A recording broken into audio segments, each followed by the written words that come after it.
The strongest man who ever lived. This story is taken from Judges chapter 14 through 16. Samson became the strongest man who ever lived. Thanks to the love and care his parents gave him, he grew to be so big and strong that nobody could overpower him. Once, when he was still quite young, he tore a lion apart with his bare hands. But though his body was strong, he was selfish and headstrong, and a great problem to his father and mother. As Samson was growing up, he fell in love with a Philistine girl and wanted to marry her right away. Naturally, his parents tried to persuade him not to do such a thing. Can't you find a nice Israelite girl to marry? Why do you want a wife from our enemies? But Samson wouldn't listen to them. Get her for me, he said. She's the right one for me.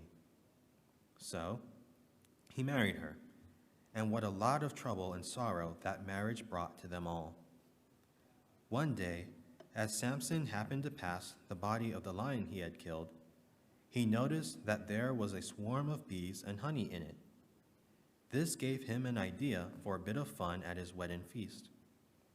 30 young men were at the wedding as guests, and he asked them the meaning of this riddle. Out of the eater, something to eat. Out of the strong, something sweet. Then Samson offered to give them each a suit of clothes if they could give the answer during the 7 days of the feast. If they failed to answer in that time, they were to give him 30 suits. Unable to guess the riddle, the young man began to get worried.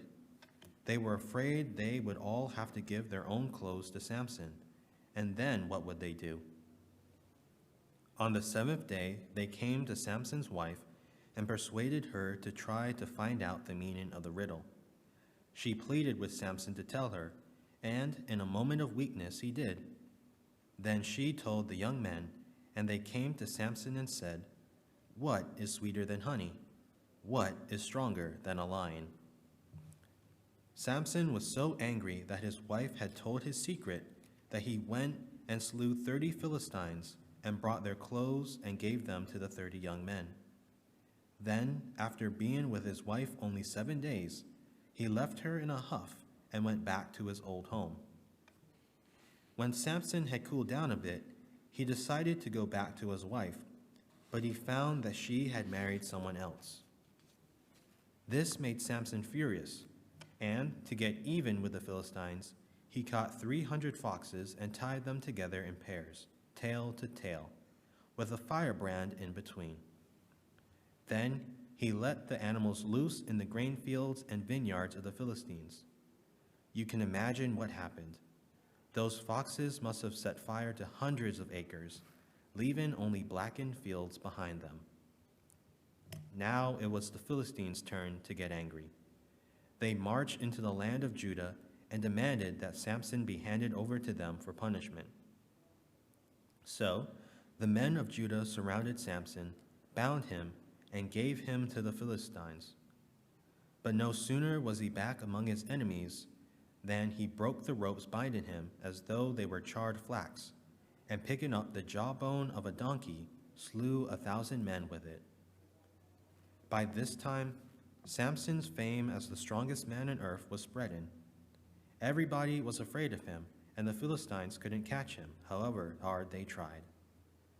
One night, when he was in Gaza, the rulers of the city shut the gates so that he couldn't get away. But at midnight, Samson carried away both gates and gateposts and dumped them on top of a hill 38 miles away. The next morning, when the Philistines saw that great gap in the walls of Gaza, they must have had a shock. But what could they do? This man was just too strong and too smart for them. Then they heard that Samson had fallen in love with a woman named Delilah, and they made up their minds to work through her to get him. Find the secret of his strength, they begged her. She tried to, but it wasn't easy. Once, he told her that if she tied him up with 7 fresh bowstrings, he would be helpless.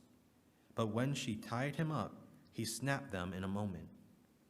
Another time, he said that if she tied him with new strips of leather, he would be as weak as other men. But when she had gone to all the trouble of finding the leather and tying him up with them, he broke them as if they had been thread. The third time he told her, just for fun, that if she were to weave his hair in with the cloth she was making, he would never be able to get free. That night, while he was asleep, she did that very thing. But in the morning, he walked off with all the weaving machinery hanging from his head and laughed at her. Day after day, Delilah pouted and fussed and teased until he was tired to death and asked Samson to tell her his secret. He just couldn't stand it any longer. Then he told her. The secret of his strength, he said, lay in the fact that he was a Nazirite, a man dedicated to God. Because he was a Nazirite, his hair had never been cut, and it was done up in 7 long locks. If they were ever cut off, he said, he would really become as weak as other men. Feeling sure that he had told her the truth at last, Delilah planned to cut off his hair that very night, and she invited the lords of the Philistines to come up and see the result. After Samson had fallen asleep, she had a man shave his head. The 7 beautiful locks, the symbol of his devotion to God, fell to the floor, and his strength went with them. Samson, the Philistines are upon you, Delilah cried, but Samson couldn't do a thing about it. He tried to put up a fight, but the Lord had left him. Now Samson was made a prisoner. The Philistines put out his eyes, bound him with chains of bronze, and set him to work in a treadmill. What a miserable failure he had made of everything. It is hard to think that the blind, fettered man in the treadmill was once that little boy his parents had loved so dearly, the boy God had counted on to deliver Israel. As that treadmill went round and round and round, Samson had time to think of all his mistakes and the life he might have lived. In shame and sorrow, he turned back to God and pleaded for one more chance. As week after week and month after month went by, he noticed that his hair was growing again, and every inch it grew seemed to bring him closer to God. Gradually, he felt his old strength coming back. Then one day, he was let out of the treadmill. He heard people talking about a great feast to Dagon, god of the Philistines. Someone told him that he had been released so he could entertain the merrymakers. Samson guessed where he was being taken. He had been to the place before and remembered that there were 2 big pillars in the center of the building that supported the roof. An idea came to him. He asked the lad who was leading him by the hand to show him where the pillars were so he could lean on them. When the boy brought him to the place, he cried from the depths of his soul, "O sovereign Lord, remember me. O God, please strengthen me just once more, and let me, with one blow, get revenge on the Philistines for my 2 eyes." Then Samson reached toward the 2 central pillars. Bracing himself against them, his right hand on one and his left hand on the other, Samson cried, "Let me die with the Philistines." Then he pushed with all his might. Suddenly there was an awful sound as the pillars toppled and fell.